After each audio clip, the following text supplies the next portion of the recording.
This video is made for entertainment purpose only. It doesn't mean to hurt any.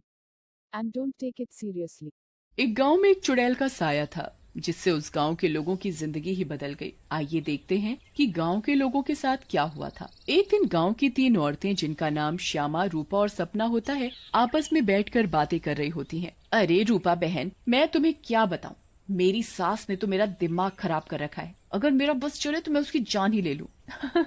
अरे क्या हुआ श्यामा बहन, इतना गुस्से में क्यों हो? शांति मौसी ने क्या कर दिया? हाँ तुम घर में अकेली हो ना, इसीलिए इतने मजे से रहती हो। हमसे पूछो जिनकी सास है, एक तो खाती हैं इतना, रोटी बना बना कर मेरे तो हाथ ही थक जाते हैं, ऊपर से हर काम में कमियां निकालती हैं। सही कह रही हो श्यामा बहन, मेरी कहानी भी कुछ कुछ तुम्हारी तरह ही है। मैं तो जरा सा अपने मर्द के साथ बैठ क्या जाऊं, पता नहीं कहाँ से बुढ़िया को खबर मिल जाती है, वहीं आकर सर पर खड़ी हो जाती है।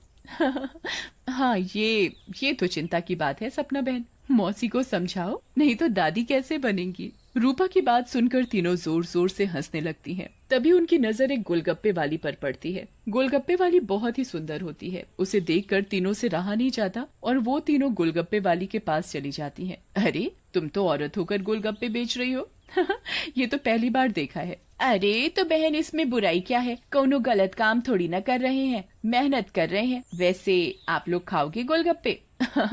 बातें तो बहुत अच्छी बनाती हो, चलो देखते हैं गोलगप्पे कैसे हैं। उसके बाद श्यामा और सपना दोनों गोलगप्पे खाने लगती हैं और रूपा वहीं खड़ी हो जाती है। रूपा को ऐसे खड़े देख गोलगप्पे वाली बोलती है, अरे बहन, आप नहीं खा रही गोलगप्पे? क्या हुआ, कहीं आपको अपने फिगर खराब होने का डर लग रहा है क्या?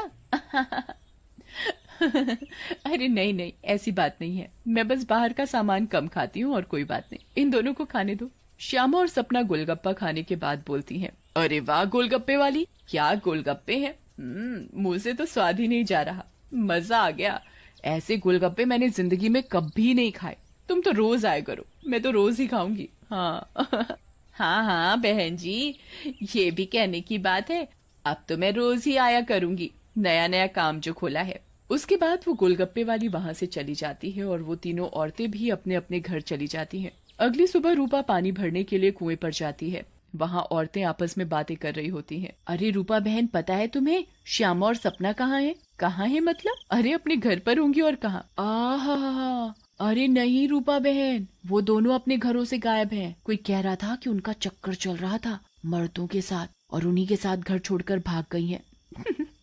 बेचारे उन दोनों के पति। रूपा को ये बात सुनकर बहुत गुस्सा आता है और वो बोलती है, तुम्हें शर्म आनी चाहिए, औरत होकर औरतों के बारे में ऐसी बातें करते हो। ऐसा कहकर रूपा वहाँ से चली जाती है। शाम को वही गोलगप्पे वाली गांव में फिर से आती है। चीनू और टीनू नाम के दो मंचुले उसे देखकर बोलते हैं, अबे टीनू, वो देख क्या लड़की है, एकदम एक नंबर, ये तो तेरी भाभी बनने लायक है बीड़ू। सही कह रहा है चीनू, लेकिन इसमें थोड़ा गलती होने का, ये अपन की नहीं, तेरी भाभी बनने लायक है, समझा क्या? फिर वो दोनों गोलगप्पे वाली के पास जाते हैं और बोलते हैं, ए गोलगप्पे वाली, क्या गोलगप्पे खिलाएगी हम दोनों को? आप दोनों भी कैसी बातें करते हैं, ये गोलगप्पे क्या मैंने पानी भरकर होली में मारने के लिए रखे हैं? आप बहुत मजाक किया हो मेरी तरह। वैसे क्या नाम है आपका? नाम में क्या रखा है साहब, आप गोलगप्पे खाइए ना, अगली बार आऊंगी तो नाम भी पता चल जाएगा। फिर चीनू और टीनू गोलगप्पे खाने लगते हैं। वाह, क्या गोलगप्पे हैं, इतने टेस्टी, लगता है तुम्हारे हाथ चूम लूं। मजा आ गया, मजा। फिर टीनू और चीनू गोलगप्पे वाली के सारे गोलगप्पे खा जाते हैं। अरे आप दोनों तो बहुत सारे गोलगप्पे खा गए, कहीं आपका पेट ना खराब हो जाए। कुछ नहीं होगा हम दोनों को, हम दोनों का बॉडी एकदम स्टील के माफिक है। वैसे कल आएंगी आप यहाँ?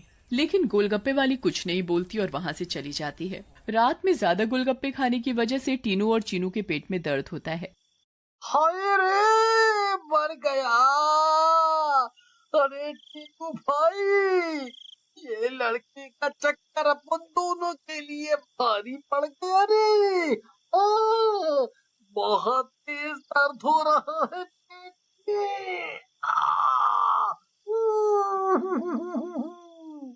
सही बोल रहा है भाई, अपन के पेट में भी बहुत गुड़गुड़ गुड़गुड़ सा हो रहा है और टॉयलेट तो कई बार होकर आया।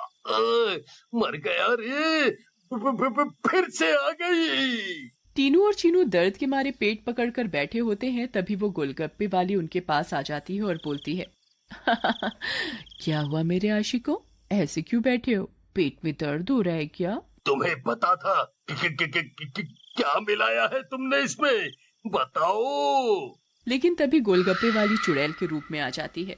उसे ऐसे देखकर टीनू और चीनू दोनों घबरा जाते हैं और भागने लगते हैं।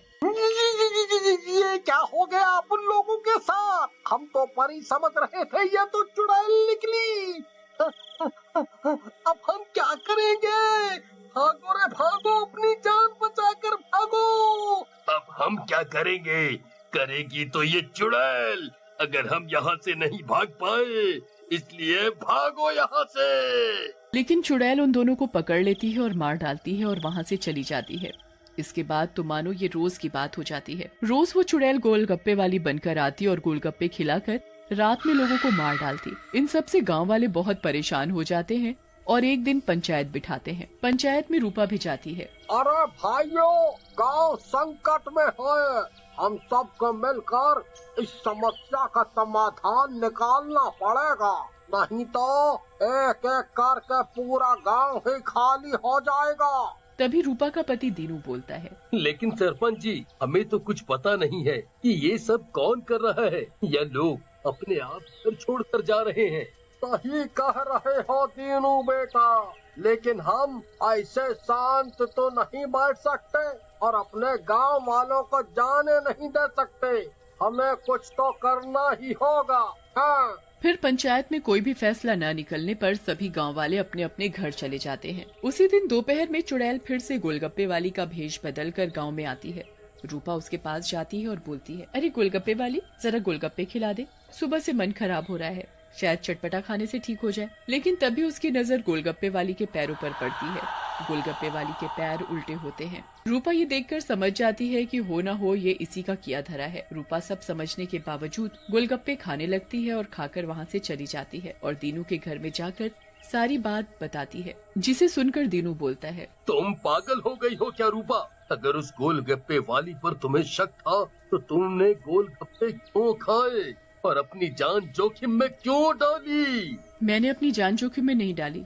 तुमने एक बात पर ध्यान नहीं दिया, गांव में जितनी भी लाशें मिली हैं वो सिर्फ आदमियों की हैं, एक भी औरत की नहीं है। इसका मतलब ये है कि ये चुड़ैल अभी सिर्फ आदमियों को मार रही है। लेकिन रूपा, फिर भी औरतें तो गायब हो रही हैं और वो चुड़ैल निकली तो तुम उसका मुकाबला कैसे करोगी? हम औरतों में बड़ी शक्ति होती है, हम अगर अपनी पर आ जाएं तो किसी को भी अपने बस में कर लें। ये तो एक चुड़ैल है, इसे मैं देख लूंगी। तुम चिंता मत करो। फिर रूपा और दीनू अपने कमरे में सो जाते हैं। लेकिन रूपा की चिंता में दीनू को नींद नहीं आती और वो आंख बंद करके लेटा रहता है। रात में चुड़ैल उन दोनों के कमरे में आती है और रूपा को यूं आराम से सोते हुए देखकर हैरान रह जाती है। ये औरत तो वाकई बहुत निडर है, क्या मत सो रही है, लेकिन आज के बाद डरेगी। ऐसा कहकर चुड़ैल सोती हुई रूपा को उठा लेती है और जंगल की ओर चल पड़ती है। दीनू भी चुपचाप चुड़ैल का पीछा करने लगता है।